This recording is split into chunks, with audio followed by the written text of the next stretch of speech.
Hello folks, we are back with one more comic review. This one will be a little bit shorter. So this is of the OG Fantastic Four #1, which you could see on the screen there. So it's a classic. You know, this is 1961 November, so that's 62 years ago as of right now. So this is definitely a nostalgia piece. You know, there's no denying that. The, cover art's classic art. I mean, it's 62 years old, but still that was, super cool. Back then, it's been, I think there's homages done to that ever since then because that's sort of an iconic cover. So what do we have? So we've got a little bit of some chat bubbles. I can't turn invisible fast enough. How do we stop this creature, Torch? Just wait and see, sister. The Fantastic Four have only begun to fight. The three of you can't do it alone. It's time for the Thing to take a hand. It'll take more than ropes to keep Mr. Fantastic out of action. Featuring the Thing, Mr. Fantastic, Human Torch, and Invisible Girl together for the first time in one mighty magazine.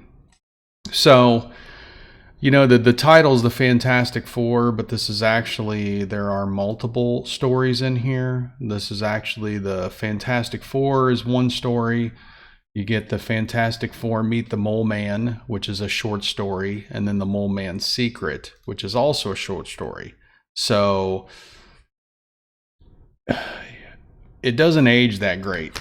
I'm just going to say that. Written 62 years ago, 3 short stories. By today's standards, they're all 3 pretty weak.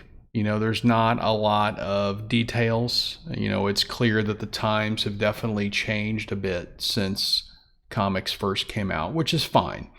It's just, sometimes it's like when you go watch that old movie that you had great memories of, an old superhero movie or whatever the movie may be, and then, now it's like dog shit. Because our standards have been raised so high with CGI and our expectations that you see something, you go, oh my God, that's like either unbelievable or just, poorly done by today's standards. So, it is what it is. It's a classic, but it's not earth-shattering by any means.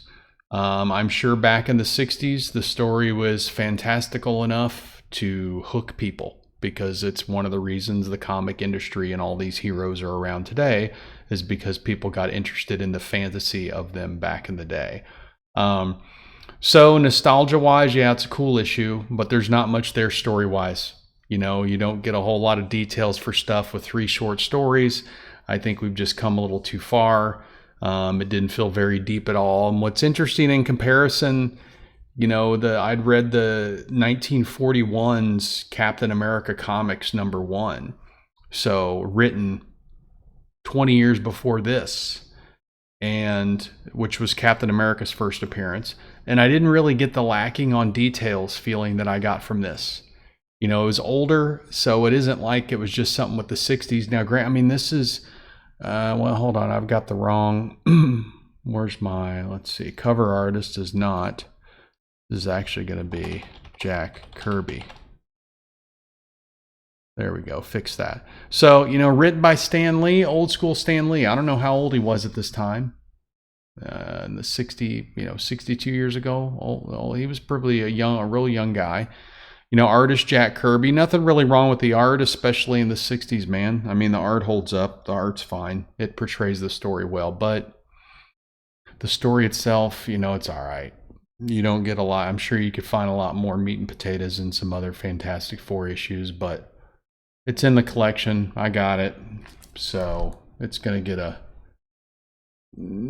get a so-so from me just because, it's a little too dated for, to get that much interest in it. So 80s Fantastic Four, now we're talking, but back in the 60s, not so much. So that's it. That's my input. Let me know what you think. Have you read the Fantastic Four #1 recently? Does it hold up for you, or is it kind of dog shit by today's standards? So comment down below. Let me know. Give me a like. Give me a subscribe. Give me anything.